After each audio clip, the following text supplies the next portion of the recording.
Well, now that our summer break is over, we are happy to welcome you all back for the continuation of our 2013 Thursday evening speaker series. The first speaker for the last quarter of the year is Dr. Nicholas Camberis. And Dr. Camberis initially pursued his career working in physical therapy for the Easter Stills Foundation and completed his bachelor's degree at Youngstown State University. Kansas City, Missouri is where Dr. Camberis completed his doctorate degree of chiropractic and initial certification for acupuncture. Dr. Camberis has been working with patients for over 10 years and has been practicing chiropractic medicine in his Brunswick office for over 9 years. He just celebrated his 9th wedding anniversary and enjoys spending time fishing, bike riding, and playing in the park with his 7-year-old Simeon and his 3-year-old daughter Olivia. Currently, Dr. Camberis holds a license to practice acupuncture in the state of Ohio with a diplomate degree in acupuncture and is a fellow of the International Academy of Medical Acupuncture. So join me in welcoming Dr. Camberis. Thank you very much. Well, the last time that I was here, first off, I want to appreciate you for inviting me to come back out. The last time that I spoke to you, we talked about arthritis and how physical stress in the environment of our body can aggravate the changes of an arthritic condition within the body. So I'm going to touch on that just a bit to give you a reminder of that discussion, and then the bulk of everything that we're going to speak about today is going to result not in physical stress on the body, but chemical stress on the body and how that will affect arthritic changes within us. And then having that knowledge, we're going to do a lot of question and answers. So I'd like a lot of feedback and challenge me a little bit. And if I know the answers to them, obviously we'll go through that. And if not, I'm going to find out for you. And having that knowledge will allow you to be able to make positive changes within your lifestyle so that you can help your joints out too. So when I originally was here, we spoke about how the nervous system, the master system of the body was affected and how that positively or negatively interfaced with us. So you have a bone that could put stress on a nerve, and when that nerve is stressed, the gland that it feeds doesn't work as well as it should. And when that gland is stressed and not working as good as it should, that causes an interference in the amount of chemicals that are released from that gland. And therefore, those chemicals that are released, which allow cells in our bodies to communicate with one another, they don't have good communication, and therefore, we start to break down in many ways. One of those ways is an arthritic change. Anytime you have an abnormal stress within the body, since we're talking about physical stress, whether it's gradual or traumatic, like poor posture or a car accident or fall, that will stimulate a reflex within the body to tell that joint to start to glue itself together. And that's when we begin to form the most common form of arthritis called degenerative arthritis. And that degeneration will freeze up the joint, and that's what begins to allow you to experience stiffness in the mornings, and then eventually it grows throughout the day and into your evenings, and that is what will eventually eliminate us from moving the way that we should. So the solution to that physical stress is to keep those joints moving. That's the number one solution. You have to keep moving. You got to practice safe range of motion exercise. And that's where I had introduced how chiropractic and the methods of chiropractic manipulation also assist to provide a healthy range of motion for your joints, which helps to reduce the effects of degeneration. And actually can slow it down and reverse it when it's applied properly at the right time. So that's talking about a physical stress on the joint. Now, chemical stress on the joint. What I want to introduce to you today are thoughts that can be somewhat argumentative. It might make you think that it's inaccurate. You may think that it's difficult and it's tough, or it's not realistic, but there's a lot of science behind these thoughts. And I promise you that if you begin to adapt this into your lifestyle, you'll notice changes rather quickly. And you'll notice effects, and other people around you will notice these effects quickly. So let's dive into that. I'm talking about food. I'm talking about nutrition. I have seen thousands of patients, and one of the worst joints that I ever see are the joints of someone who chronically drinks alcohol. Chronic alcoholism would be something that happens every day. And what that chemical does to the body, it stresses it out, and the body, one of the responses is that joint starts to rot. And you see spinal neck joints, and low back neck joints, and shoulder joints, they all start to deteriorate and sort of melt and glue together. Now, if that's coming from a drink, it can also happen from things that we eat or don't eat. So, where to begin? There are lots of different avenues of food that we can talk about. For example, we can talk about the effects from dairy. We can talk about the effects from meat, unclean meat, too many vegetables and fruits, not enough vegetables and fruits. Where do we want to start with that? What's one of the most common topics that we know of today, which is diet? How do we lose weight? And one of the strong theories that we have now about losing weight is, well, we're eating too much food, so let's eat less of it. That's actually not an accurate statement. If you eat the right foods, you can eat lots of them, and it'll actually help you lose weight.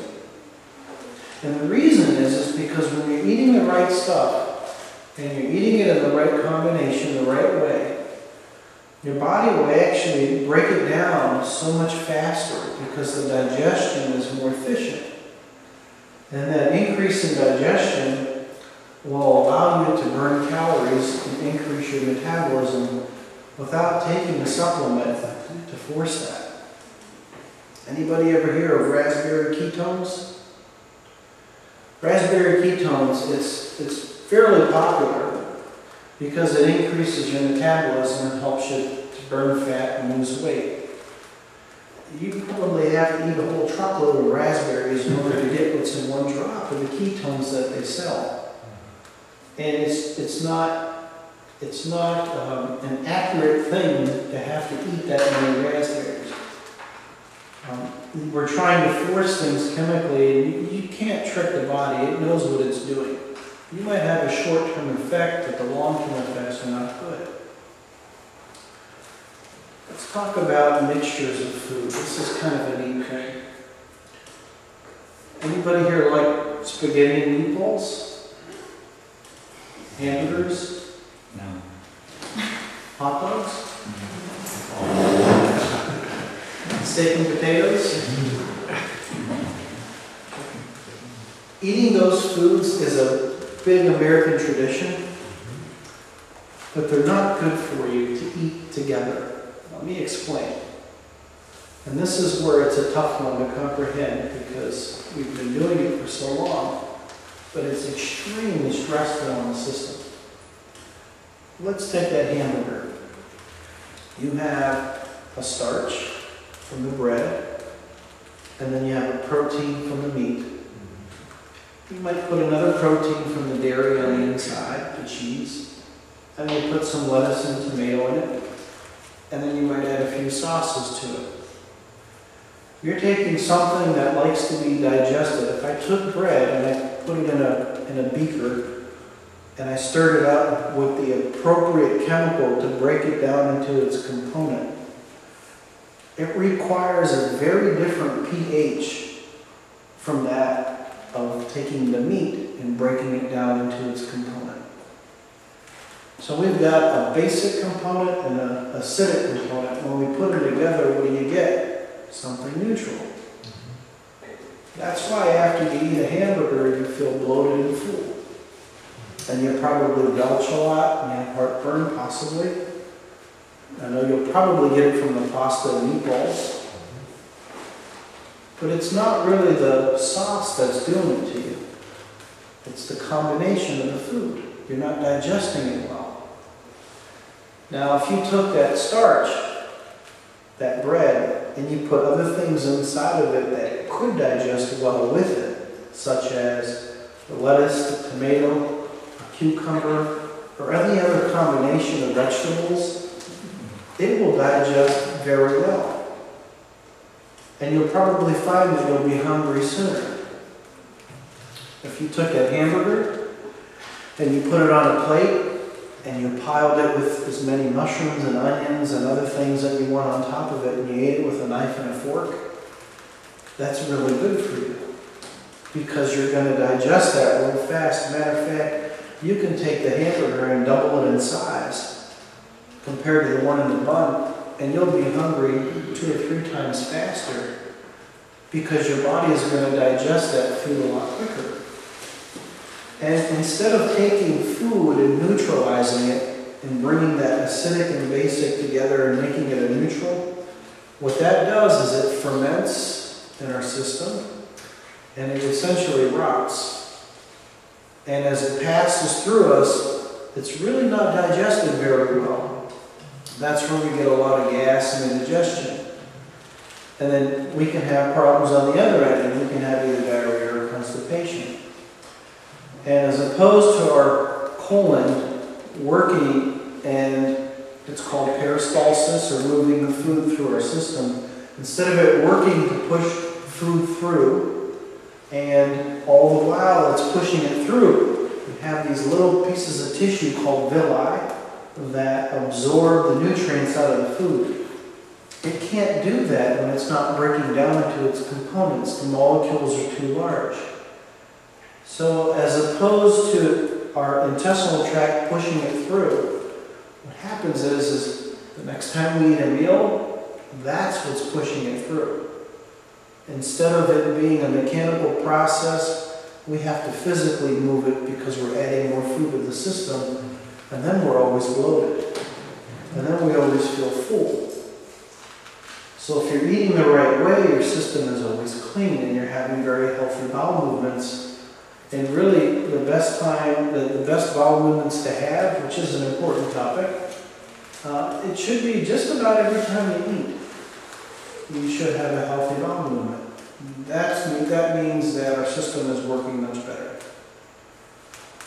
So the pasta and meatballs, you're taking the meat, you're taking the starch, you're putting it together, you don't digest it well, you do feel full.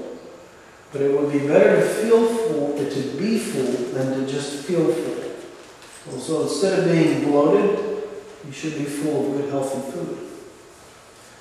You should be able to eat a 2-pound salad and digest it in a matter of just an hour or 2 and feel like you might need another meal. And you can mix lots of healthy things in salads that are good for you. Just don't put chicken or meat in it. Forgive me. Don't put fruit in it. If you put fruit in a salad or fruit with anything, it's not really healthy for you. You should eat fruits all by themselves. Okay, I'm going to go on another tangent here with a different food group. Fruits are very healthy for you, but when you mix fruits with other foods, again, it starts to ferment and rot inside your gut. So whether you want to eat your fruits a half hour before your meal or 2 hours after your meal, that's when you eat them, and you eat them by themselves. Because they're full of something called fructose and other chemicals that break down very differently. So if you're taking notes, here's the combination of foods that you should be eating. Starches can be eaten with other starches or with vegetables. Proteins and starches should not mix. Proteins should not be mixed with other proteins. So like a chicken and a steak, shouldn't go together. I'm talking about ideal situations. Cheese and a burger shouldn't go together because they're two different proteins. You can have a protein in a vegetable, that's fine. You can have a vegetable in a starch, that's fine. And fruits should be all by themselves all the time. Fruits really only take about a half hour to pass through you from your stomach into your gut. Which is why you can wait about a half hour before you eat your meal after eating a nice fruit salad. Okay, so why is this so important? Why did I just spend so much time going through this? Because if you're every day, if you're eating the wrong combination of foods, your body will not pull the nutrients out of that food the way that it's supposed to. And we're living on fumes. Our body, when we were born, God gave us a certain amount of enzymes. Enzymes are the building blocks to everything in our system. We were provided with about 12,000 different proteins or enzymes to live on. If we're constantly using those up, we're going to end up continually deteriorating at an accelerated rate. There's some genetics that play a part with that too. There are live enzymes in food that help to replenish our body. Now I'm going to get to how to get to live enzymes in a moment. But these enzymes, when you break them, when your body has to constantly tap into them, that's what makes us really age and get sick. If we're not taking the nutrients out of our food, we're not getting the enzymes either. We're not getting the vitamins, we're not getting the minerals. So it's much smarter to eat the foods in the right combination.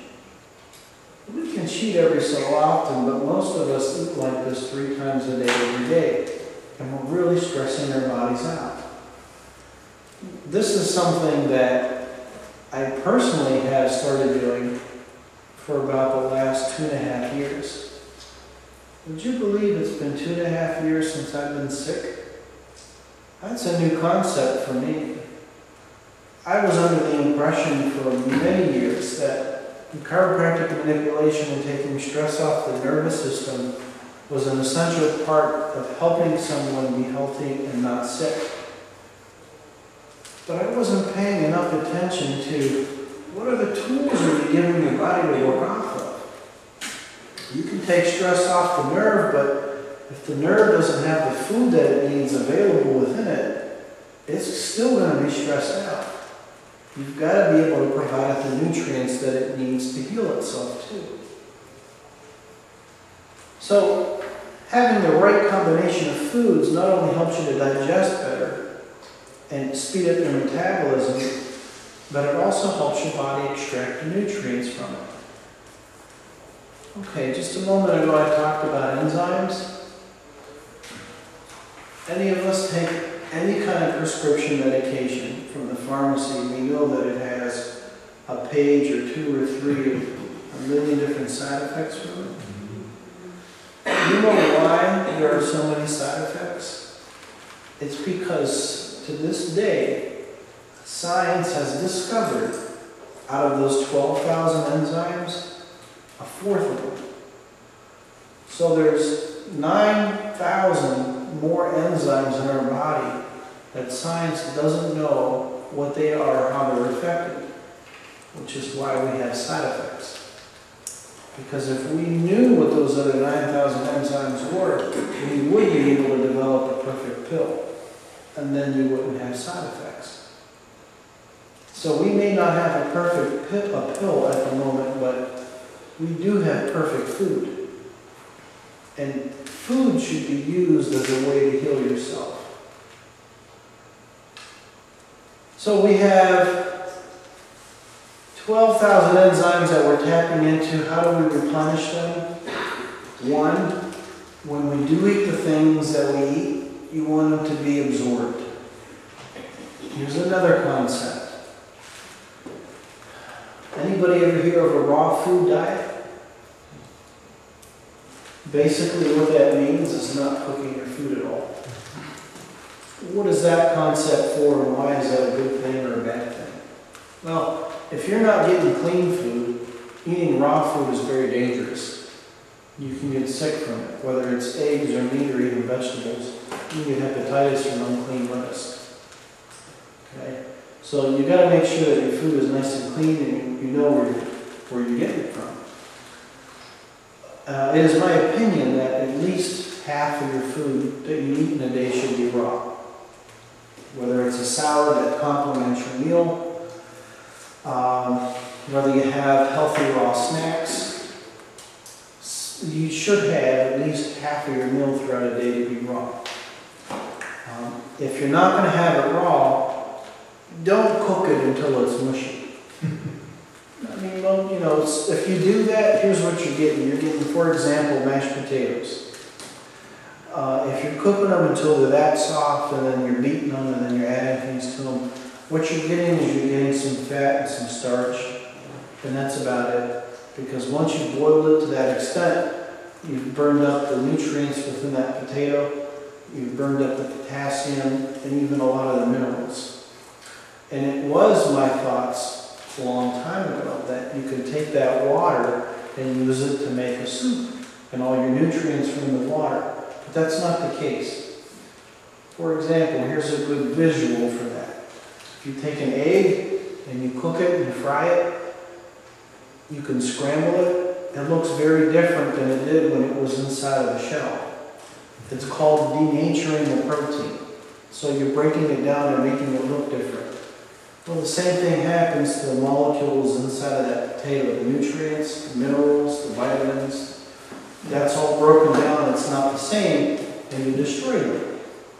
So if you can find ways to include raw foods in your diet, not only are you getting all the nutrients and minerals out of it, that's how you get your live enzymes too. And live enzymes are important because you got to replenish them. If you don't, you're tapping into the ones that you were born with, and that's how you get sick. I met with a surgeon yesterday. We sat down and had a talk, and we were brainstorming a little bit on clinical experiences and how to improve patient care. And he gave me a story that I thought was pretty remarkable. And he says, you know, there are patients that I really pray that I can help. And I really need it. I pray that I can help them out because they're coming in and they're in such bad shape. And I open up their back and I'm looking at their spine. And their only option is fusion. And we're coming up with so many different ways of fusing bones.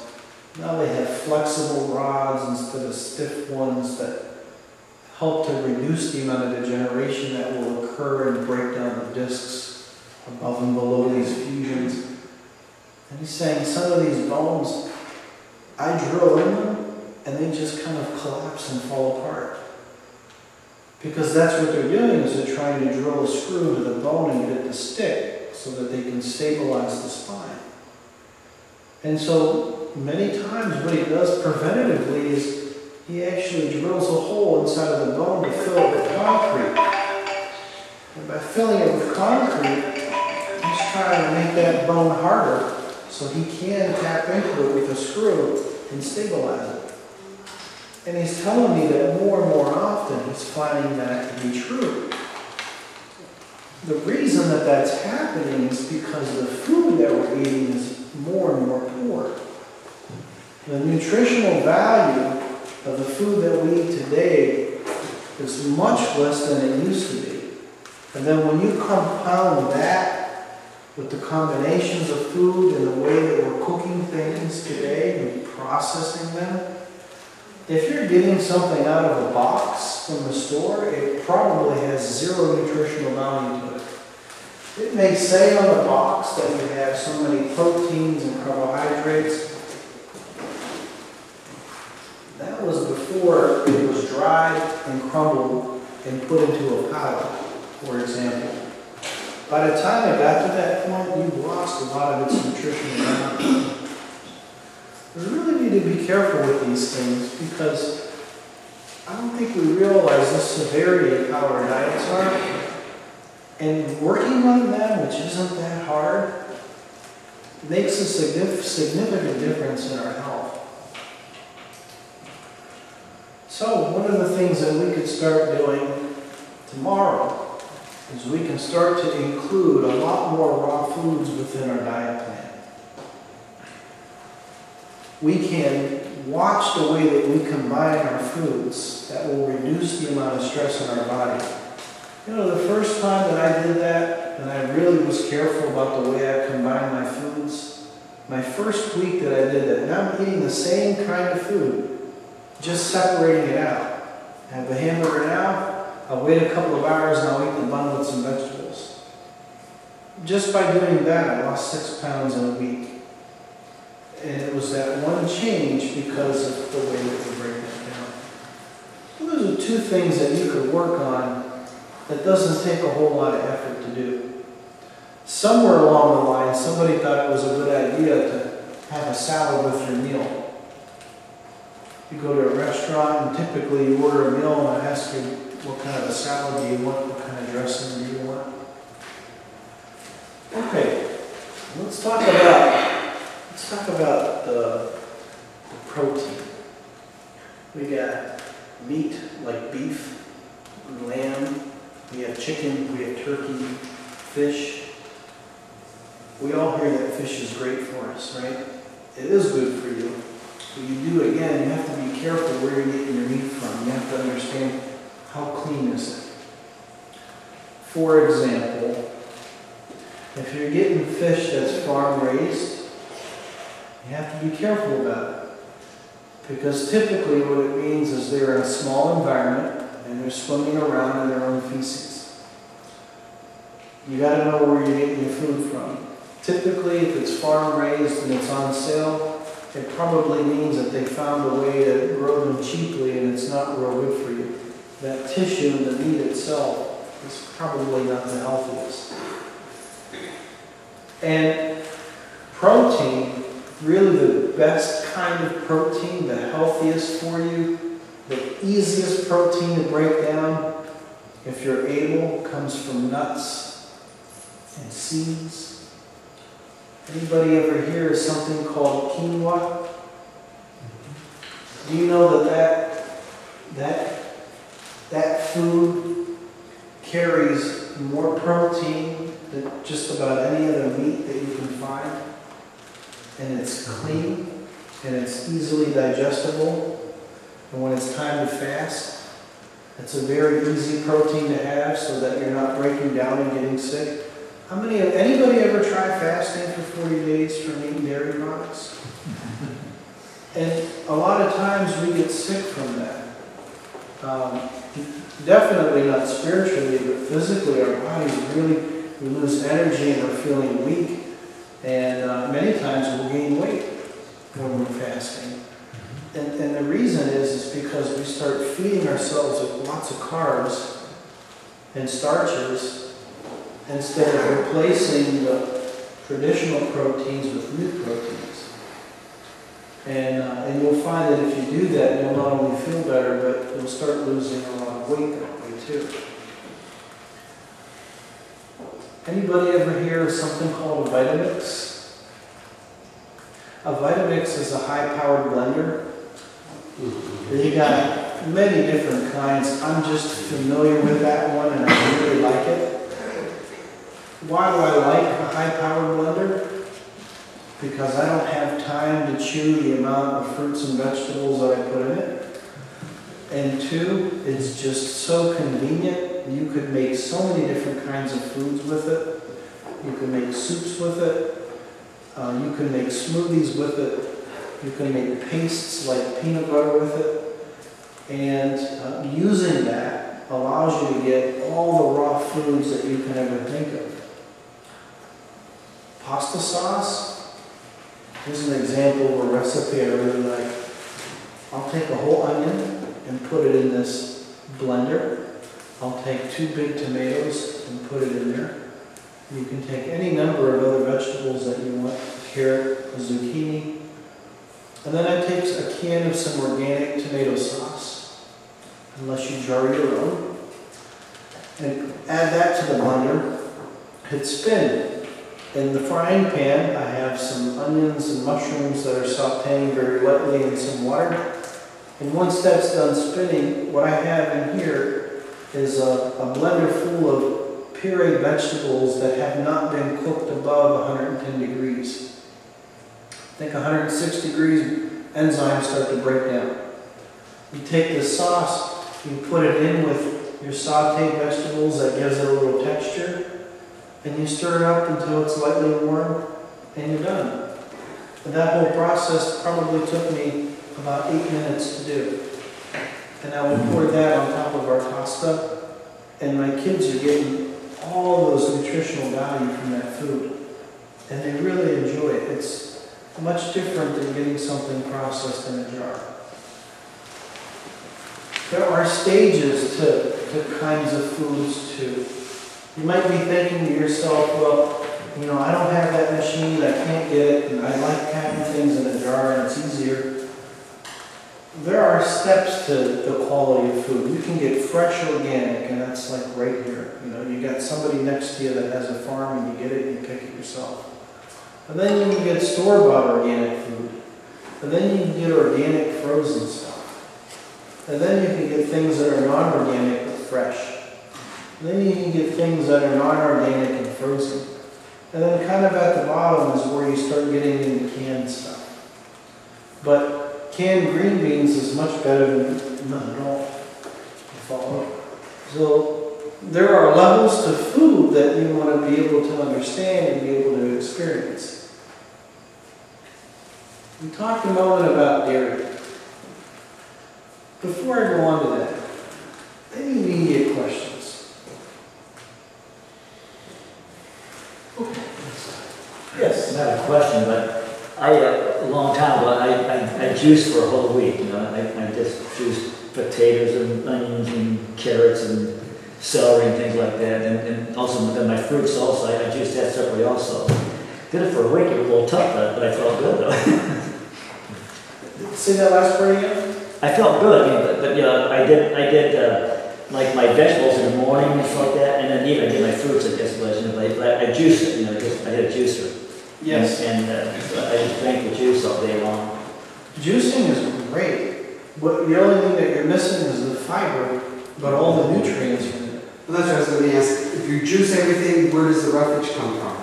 Yes. Because that's also when you got this of raw fruits. That's right. Vegetables that you get the roughage. Juicing is a great idea. Juicing is a wonderful thing to do. You're going to lose a lot of weight real quick, and it doesn't fill you up real well. So if you're only juicing, you should be doing it because you're really trying hard to lose weight. Because you will typically lose weight when you're juicing a lot. As far as your roughage is concerned, you get that from blending. You're not going to get it very much from juicing. But when you take, for example, any combination of fruits and you put them in a blender and you add a little ice and water to it, and you hit blend and it comes out as a smooth liquid, you still have all your roughage in there. It's just that instead of having large fibers that are tumbling around inside of our gut, you've got tiny molecules that are tumbling around, and they eventually catch up and it comes out as a solid. Okay. Initially, when you first start blending or juicing, you may have a lot of loose stool, but really what you're doing is you're releasing a lot of toxicity inside of your body. But after about 4 days, that goes away and your body says thank you. And you'll feel a lot less bloated, you'll start losing weight, your metabolism speeds up. And I wouldn't recommend only juicing, again, unless you're going to be losing weight, but you should, if you're going to juice, do that as an addition to what you're eating. And by the way, when you're eating food, and this is a tough one for me because I did this my whole life, if you're going to have a glass of anything with you to drink while you eat, it should not be water. And the reason is that when you eat food, it goes into your stomach and your stomach wants to break it down. So what does it do? It releases chemicals. When it releases those chemicals, when you drink water, you're diluting it. And your body has to work harder digesting it. So if you're going to drink water, you drink it before you eat or when you're done. But while you're eating, if you feel like you need something to drink, juicing is a great option, juicing vegetables, because you don't want to drink the fruit with your food. And, yes? How long can you keep that? Do you have to drink it right away, or can you make a picture of it and put it in the freezer or refrigerator? It's a great question. You'll start learning that as you use it. There are certain fruits, for example, if you're going to juice fruits or blend fruits, you want to drink it pretty quickly, otherwise it starts to change color and go rancid. Okay? Vegetables tend to last a little longer, but they separate if you're using a certain combination of veggies. Okay? The best thing to do is to make it and drink it right away. Nutritionally, does it change? Yeah, as the day goes on, it does start to break down a bit. Going rancid means that the oils within the foods, they start to spoil. It doesn't happen very quickly, especially if you're in an air-conditioned room. But if you're outside and it's sunny and you have a bottle of fruits with you or veggies, it's going to spoil on you a little quicker, and it will start to break down the nutritional value. Nowhere near as quickly as cooking it will grow. Okay. Anybody here ever dehydrate foods? The dehydrator is great. Now, the nice dehydrators have a temperature gauge on them. And you could turn it up to 110, 120, 150. Really, if you're dehydrating foods, you want to keep it at like 110 or less. It takes a little longer to dehydrate the food, but you're not killing the enzymes. You're keeping the enzymes in that food. Once you get above it, you start to denature that food. You say don't drink water, but I assume you're talking about milk also and coffee and things like that, don't drink or With your food? Yeah. If you're drinking milk with the right combination of food, you can. Which is? If you're having a dairy, which is a protein, you can have it with veggies. But you shouldn't have it with the starch, so that then you have a question and you go, well, wait a minute, you're talking about cereal.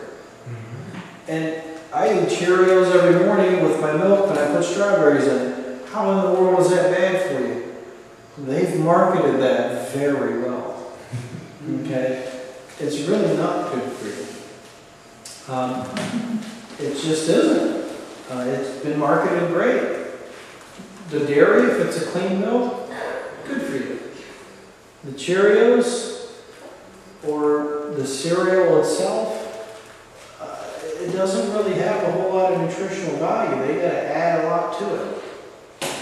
It's a processed grain is what it is. And it's full of gluten. That's another big topic. There are cereals out there that are great for you. They're much better. But if they have 10, 20, 40, 50 ingredients to the box, it's not a good brand of cereal. The simplest kind is the kind that's good for you. If you want to have almond milk with it, rice milk, that's different. You can mix that with your starch. Dairy is not a good place to mix it. These things, we've been eating a certain way for decades. That's why I warned you in the beginning, hearing some of these concepts, you'll think to yourself, well, that's just crazy. But when you look at the healthcare system and all the different ways that we're trying to rearrange it to save cost, we're never going to be able to create a system to save cost unless we completely stop treating people. Because really the fault is on us. We've got to learn how to take care of ourselves so we're not getting so sick and using the system. Or if you go to your doctor and he's not giving you nutritional advice, or at least advice to go see somebody to talk to about nutritional advice, he's doing you a disservice. If he quickly says, take this now, fire him and find somebody else, because he's not helping you. He's really not. He or she should be taking the time to sit down and go through that with you. If you know that you're overweight, for example, and you go to your doctor for a physical, and they say to you, "You're doing great, your cholesterol's fine, keep taking the Lipitor," that's not good. But if they say, "You've got it under control now, let's find a way to wean you off. I want you to start seeing this person, you gotta get some advice on foods," etc., etc. That's the kind of doctor that you want to go talk to. Okay? Did you have another question? Well, I do. What kind of food can lower cholesterol? What kind of food could lower cholesterol? Avoiding foods that carry a lot of cholesterol is one. So,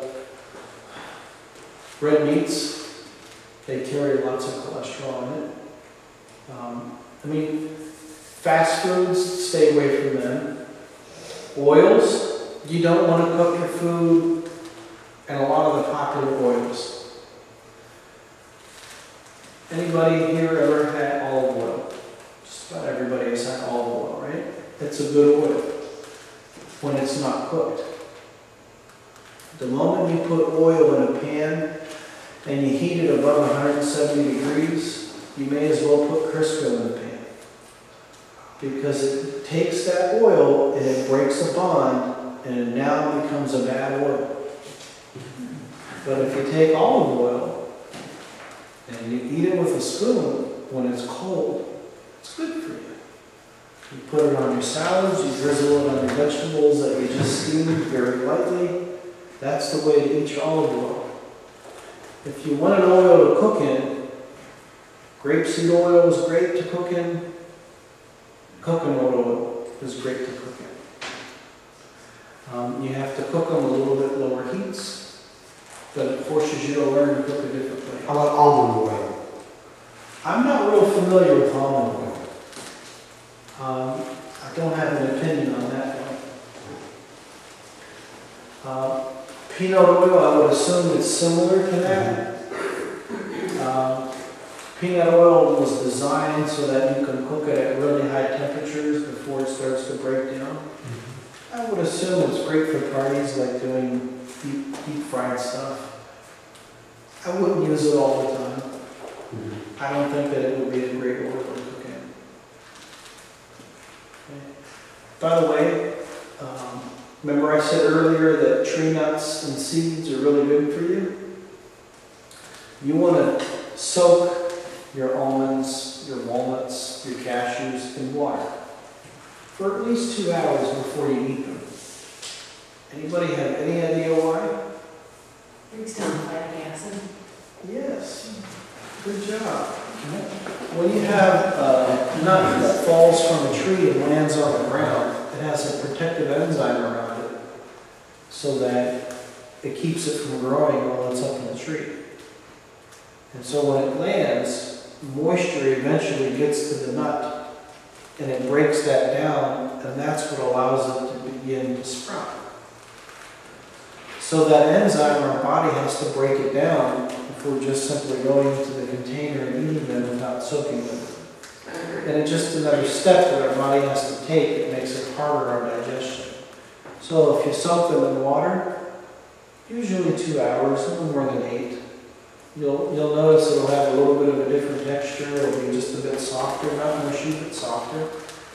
And you'll digest them a lot easier. And it really only works well if you're purchasing raw nuts. That's the ones that haven't been roasted and cooked down and mixed with salt and honey and all of that. Okay? Or you could do that yourself after you soak them. You can add those ingredients to it and make them taste different. How are we doing on time? 15 minutes. About 15 minutes? Great. I have a question about if you're having salads and you use salad dressings. What combinations of salad dressings are good? Because some of them would be dairy. Yes. Salad dressing, most of them defeat the purpose of having a healthy salad. Here's an example of a great salad dressing. Anybody ever hear of apple cider vinegar Now you have different kinds of apple cider vinegar. The unpasteurized kind that still has what they call the mother, that's the bacteria in it, is the best kind for you. It's not going to get you sick, it'll only make you feel better. That apple cider vinegar mixed with a little olive oil and then a few seasonings, whether it's oregano, salt, any type of herb or spice that you like, makes a great salad dressing. If you don't like the vinegar, use some lemon juice. And you can make your own salad dressing. Dressings that have sugar in them, corn syrup, and gluten are dangerous for you. What do you mean gluten? It's not wheat. Here's what happens. The food industry is trying to save anywhere it can. So it took a plant called wheat and it said, let's put it in a lab and figure out the best way to grow it. We can take the same amount of wheat, I don't remember the stats exactly, but here's an interesting visual. The amount of wheat that used to grow in a room this size could now grow in the corner of this room. Because they figured out how to take wheat, genetically modify it, make it grow more efficiently, make it look more robust, and then we get more wheat product out of it. There have been so many chemical processes at the level of the seed and the plant. Now we have this new plant that has been changed dramatically within the last 50 years. Many, many, many more times than it has since the time of Christ. Because they ate wheat all the time, and I don't remember hearing anything in the Bible about gluten intolerance. But something has changed. And now we've got a lot of kids and adults even developing this allergy to a component of wheat, semolina, and barley. It's a protein called gluten. And we're having these major issues with it. So because they changed it that way, we should avoid eating it. How do you avoid it? How do you know what to look for? Well, what they've done is they've taken this cheaply grown food and they boil it and they take the liquid out of it and then they inject it and fill it. For example, if you enjoy lunch meat, they fill up the lunch meat with this liquid and now they can put it on sale. And you're getting less meat and you're getting more wheat. And now you have lunch meat that's full of gluten. You can purchase a gluten-free meat. It's $1 or $2 a pound more, but you're paying for meat and not a liquid. In your salad dressings, you could find some wonderful salad dressings that are gluten-free. Most of them have gluten in it. So the safe way to go is to find things that are gluten-free. Your natural, whole, plant-based foods. Lemon juice has no gluten in it, and it is vinegar, apple cider vinegar. Okay? Your white vinegar should not be eaten. Your distilled white vinegar is basically fermented barley, and it's all gluten. It's a great cleaning product, and you shouldn't put it in your food. Okay? Olive oil does not have gluten in it, and your herbs and spices, as long as they're single and they're not mixed, because most of the mixed spices, the seasonings that say they have all these things in them, typically have wheat in it. But if you're taking single things like oregano or turmeric or cinnamon, ginger, they don't have gluten. It's a gluten-free product. So this is such a heavy topic because the way that they changed it, here's how some of the symptoms show up in us. We see degeneration of the spine come from gluten. You see chronic colitis. You may have been diagnosed with irritable bowel disease. Here's what the doctor is telling you. Your colonoscopy shows some inflammation. You have irritable bowel disease. Well, what does that mean? It means that you have a bowel that's irritated. Well, what caused it? I don't want to take this. That's a bad answer. Vomiting, skin blemishes, ulcers in the gut, loss of growth. If you have a grandchild that is way into their growth chart, you had better look and see if they're allergic to gluten, because their body is not getting the nutrient value that it needs, and that's why they're little. So they either have a lack of oxygen, they get something going on in their throat, and they're not breathing good at night, or they're not getting the nutrition out of their food and they're not growing. Because here's what happens to the gut when you're eating gluten and the body is allergic to it. Remember in the beginning of this talk, we talked about villi, those little things inside of the gut that absorb nutrients. The villi look like a cone. They have little fingers like this, only at a very microscopic level. And if you took a sausage link and you took all the meat out, that's an intestine, okay? On the inside of it, imagine a cone of fingers. And the food passes through, and these little fingers, they have little receptors on the outside of them that absorb nutrients. Here's what gluten does to them. It flattens them out. It's like it wears it down, like getting a scrub brush. Now you have a flat surface, and the gut doesn't have a large surface area to absorb those nutrients. And that's where that child or that adult develops these symptoms in the gut. It can come on as asthma. It can come on in so many different ways. And if you think you have a gluten intolerance, here's what some of the advice from a lot of medical physicians is. Well, eat lots of gluten for 3 weeks and see how you feel. If you have a gluten intolerance, you're going to be sick.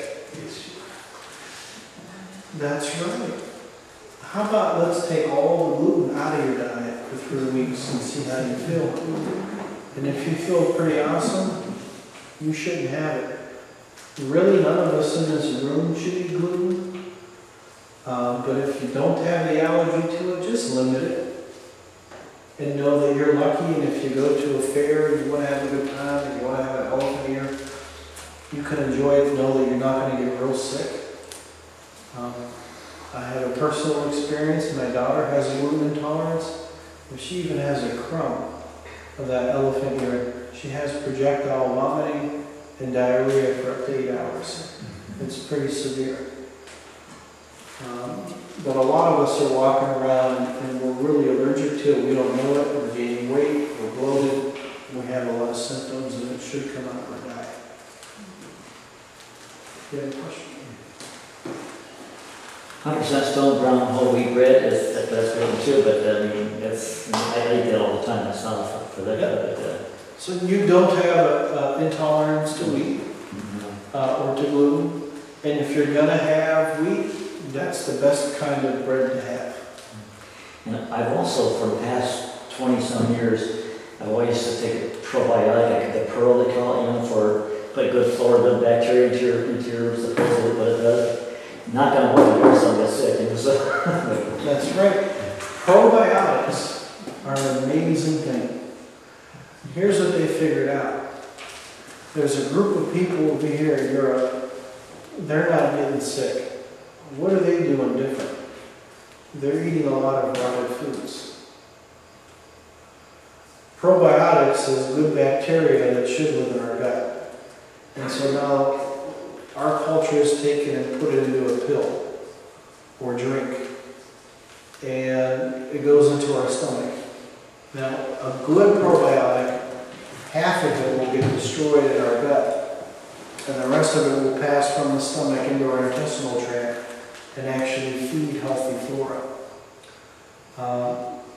One that you pick up at a big department store probably isn't a good quality probiotic. if you're eating a yogurt and it's got probiotics in it, most of that is getting destroyed before it gets into the gut.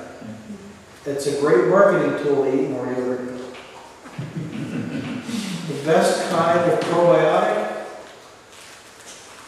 Do you remember going into a meat market when you were young? And they have a big barrel of sauerkraut? Oh, yeah, that'd be good. That's one of the best forms of probiotic. And the pill that you take, you probably, if you got a really good one, you're probably getting about 30 billion units. Okay? And a container of yogurt, you're getting about 1 to 2 million units. And 1 cup of that raw fermented sauerkraut, you're getting about 500 billion units. And when it comes from the food that's fermented, most of it is getting into our gut because it's a much stronger strain of bacteria. So if you go on the internet and you Google fermented foods, you want to make sure to include some of those into your diet because it is very good for your gut.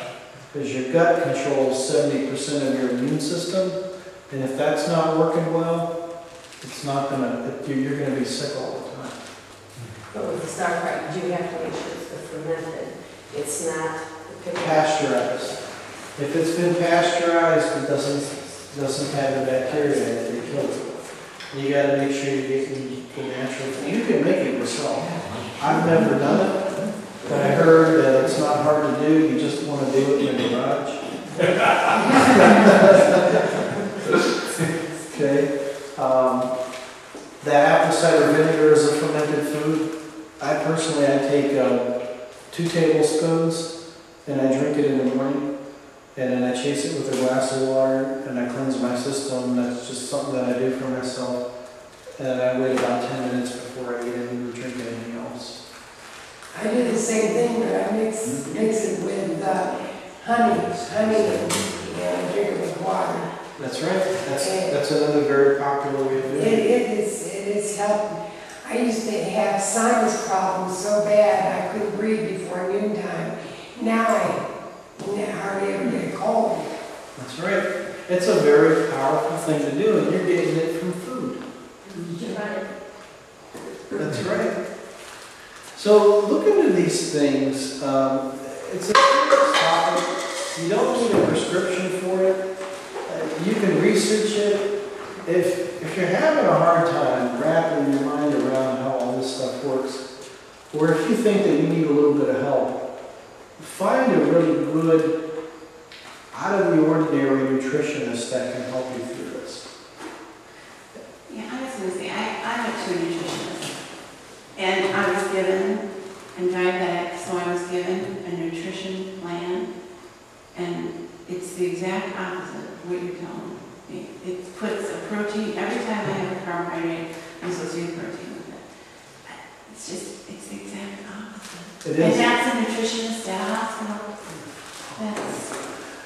So, that's the danger of bureaucracy.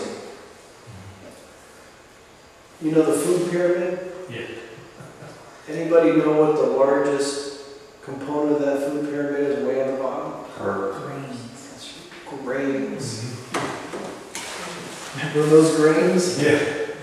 That's why it's the largest component. Because they can produce a lot of it. They want us to eat a lot of it. So they gave those schools a lot of money. And we're going off on a tangent, but it's just common sense. That's what happened. That's where the food pyramid came from. It's not because it's the best way to eat. It's because it's the best thing for the economy. Okay? So how do you find a nutritionist that... Well, I'll tell you what. I met one in my last 10 years that I have fallen in love with, and he's working with me in my office.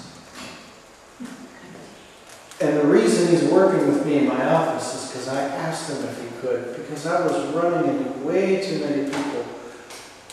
If you have somebody coming into my office and they have back pain and they're extremely overweight, I can help this person, but it's just not going to last as long as it should. unless they get that weight off. And I don't have an hour to sit down with that person and coach them through that. And I don't have days to coach them through that because that person needs help. It's not going to happen in 5 minutes. This gentleman will do that for you. Does he deal with the pH balance also in the foods? Everything I have talked about with you tonight, he knows 3 times more than I do.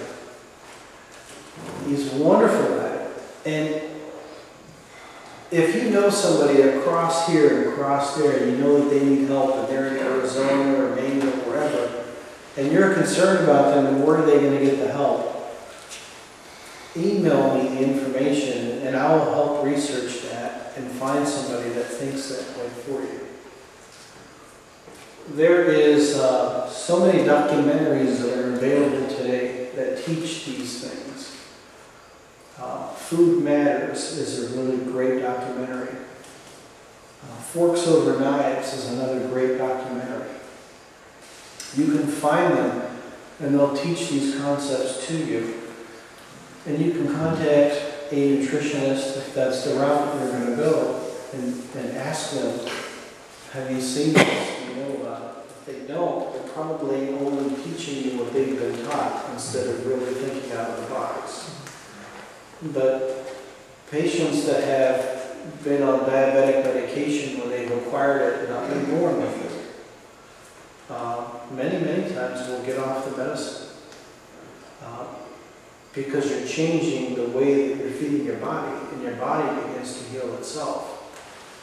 And then you can go to your doctor and you can get tested and you can tell them, hey, I'm getting lightheaded all the time, my sugar's really dropping, I probably don't need this glucophage or this insulin anymore.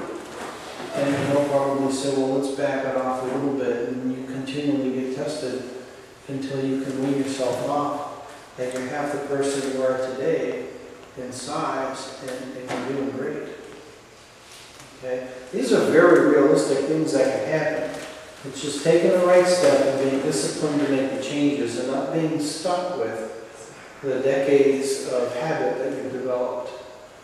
And you will get yourself feeling well and enjoy the life that you've created for yourself so far. Going back to food groups, I do some running, so I eat a lot of pasta and chicken, and I don't eat much hamburgers and things like that. But usually I have the white sauce or the red sauces. But anyway, is cheese on top of that? No cheese. Is that? I mean, I like pasta, but when I eat that, I'm not crazy about cheese. But my other half I with the cheese and everything. But is that cheese do anything, or is that bad or good or what? Or there are levels of bad and good. Okay. So you can be eating horribly and you can be eating perfectly. Putting a little cheese on pasta is definitely not horrible, and it's not the best thing that you can do either. If you're having a vegetable sauce on your pasta, you're okay. You can eat that and you're going to digest it well. Putting cheese on it just makes it harder for your body to digest it. Okay? If you put the cheese on the side and you eat it a little later, you'd be okay. What you're doing is you're feeding your palate instead of your body. Too heavy. It's too heavy. You'll notice if you eat this, try this. Eat this same amount of food one day, and the same amount the next, and one day put the cheese on and the next not. You'll feel so much different. Without cheese. Correct. Oh yeah.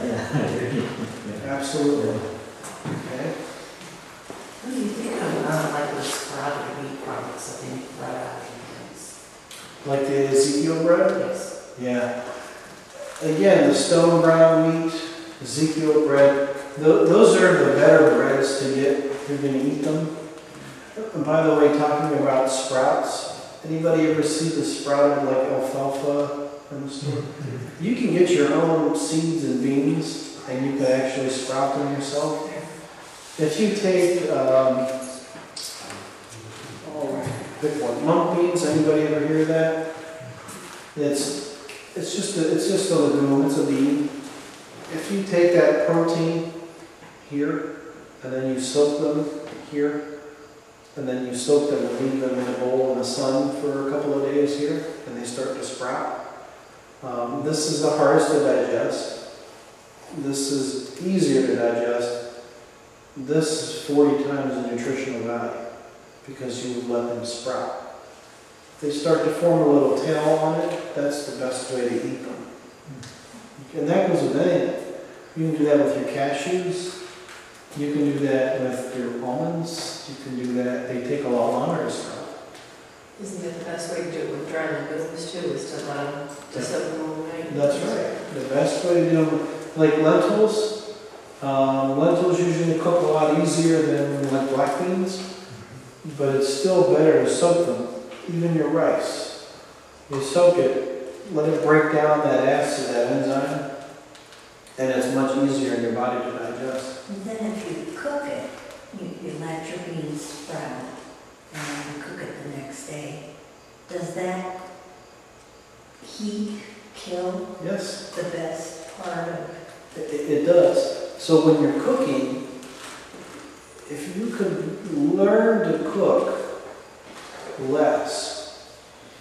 For example, I made stuffed peppers today. I had quinoa and I soaked, and then I took this quinoa and I took half a zucchini and a portobello mushroom and some onions, and I put it in a processor and broke it down. I added a nice tomato sauce that I made in my Vitamix, and I mixed this up and I stuffed the peppers with it. I made sure to soak the quinoa for a long time so that I didn't have to cook it so long. And I put it in the oven at a lower temperature. Instead of 450, I put it in at 350. Then I cooked it for about 15 minutes so that the peppers are still crunchy. And the inside was nice and warm. But I didn't kill the food. And so I maintained a lot of the nutritional value that was in that food without completely denaturing it. So when I took it out of the oven, it wasn't boiling and steaming. It was just hot and it was cooked, but it wasn't destroyed. You can, anybody heard of something called feijoada? Feijoada is a Brazilian Portuguese dish. And you take all these different pig parts and you put them in a big pot, and with black beans and some spices, and you just basically boil the thing to death. And you have soft beans, and you have all these different flavors. It tastes wonderful. I love it. But there's not a whole lot of nutritional value other than just heavy fats and proteins. But your minerals and vitamins, it's been destroyed. So if you have a big bowl of feijoada because you want to fill your tummy and fill your palate, make sure that you have a giant salad with it too. Have some other raw foods that go along with it. One of my favorite side dishes to make sure that I'm getting some raw foods, I like taking a lot of tomatoes and slicing them up, fresh cucumber and onions, and I make a little salad with that, with the vinegar and the oil. And I eat that with my food to make sure I'm getting some raw stuff along with it.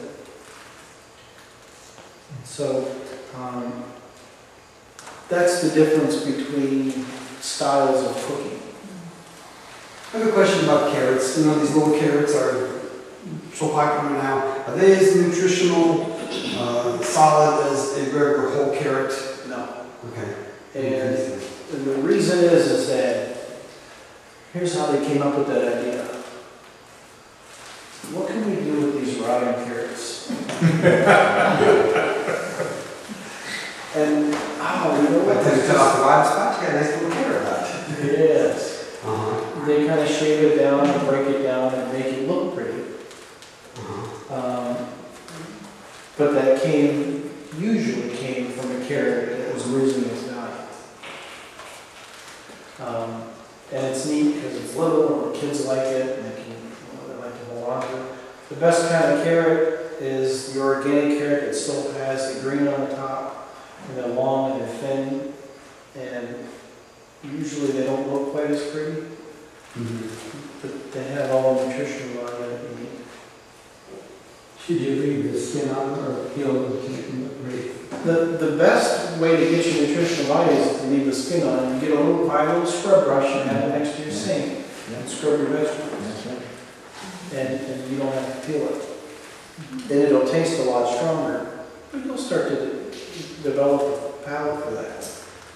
That's another thing, by the way, I like about the high-powered blender. You don't have to peel anything. You just throw it in like that. I've made many a pasta sauces by getting beets. And I just take the leaves off the top and I scrub the beet and I throw the whole thing in there. It gives it a deep red color, but there's so much nutritional value in that sauce. And just imagine watching your grandkids eating a pasta like that. And you know that they're getting all that value. You know, it doesn't take long. I mean, they might kind of look at you a little different because it's not as sweet in the beginning if they're used to eating dried stuff. But if that's all they have to eat and they're hungry, they're going to eat it, and then eventually they're going to look forward to it because their palate is changing. Do you have a favorite website that we could go to get ideas on cooking food less or not as hot? There's a gazillion different ones. Mr. Moore, a gentleman that's working with me, who does the nutritional guidance, he would have a better opinion on that. Matter of fact, in my office, we do a community-free class on food once a month. I'm going to hand something out to you guys, and if that interests you, put your email down, and we'll send you an invite for every class. We do it typically the first Monday of every month. Next month is an exception because it's Labor Day, so we're doing it on September 9th instead. And it's free, you come, and we just want to know ahead of time, so I want to make sure I have enough seats to rent. And then we set up the office and we have a nice lecture, and Mr. Moore and I do that together. And matter of fact, you guys asked a question about, well, where do I go? He's doing nutritional coaching in the office. And if you don't know anybody in the area that does it, come and visit him. The first time you meet with him, he'll be glad to just sit down and meet with you. There's no finances involved because you got to make sure that you like him too. You got to make sure that you have an interest in the discussion that you have together, and you like his mindset too. And if it feels good, then you sit down and you do a program. If it feels good, but you don't want to make the travel, you ask him for some help. You know, give me some colleagues in the area, and he'll do that for you. It's his passion. It's not his job, and he's going to really enjoy that. Where's your office at? I'm in Brunswick. Okay, it took me about 35 minutes to get here. And if you do something with him, you meet with him twice a month, and I don't think that's not too terrible to do that trip twice a month. And you're just going to get a lot of out-of-the-box ideas and opinions. And I'll give you one more thing here before I close. One of the oddest suggestions that I have heard, and now I take and I advise, is eating hemp seeds. Anybody know what hemp seeds are? That's right, it's from a cannabis plant. It doesn't affect you chemically at all in a negative way. It's not an illegal thing. They take that seed and they simply roast it just a little bit to make sure that they're not selling a live seed that you can grow. And that seed has so much nutritional value to it. It has a very high amount of protein. You could put it in your salad, you could put it in your cereal, you can put it in your oatmeal, you can eat it raw just like that. You can put it in your smoothies, you can make like a peanut butter out of it, but it would be hemp butter. You can add cranberries to it. There's so many things you can do with it, but it's just not as popular as it should be yet. But it will be. You just eat it like, You can eat it just like that. like Or pumpkin spoon. seeds or something like that. That's right.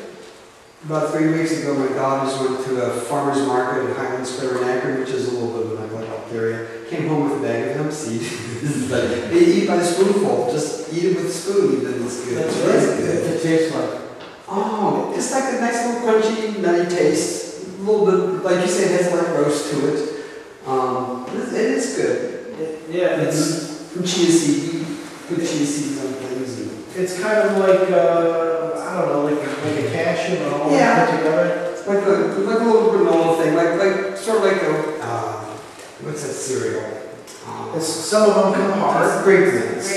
Great, it's almost like little grape nuts. Some of them are hard like that, others are softer, Mm-hmm. depending upon what's. Yeah, but maybe not quite as hard as the grape nuts. Yeah. Did you have another question? Yeah, but I forgot it.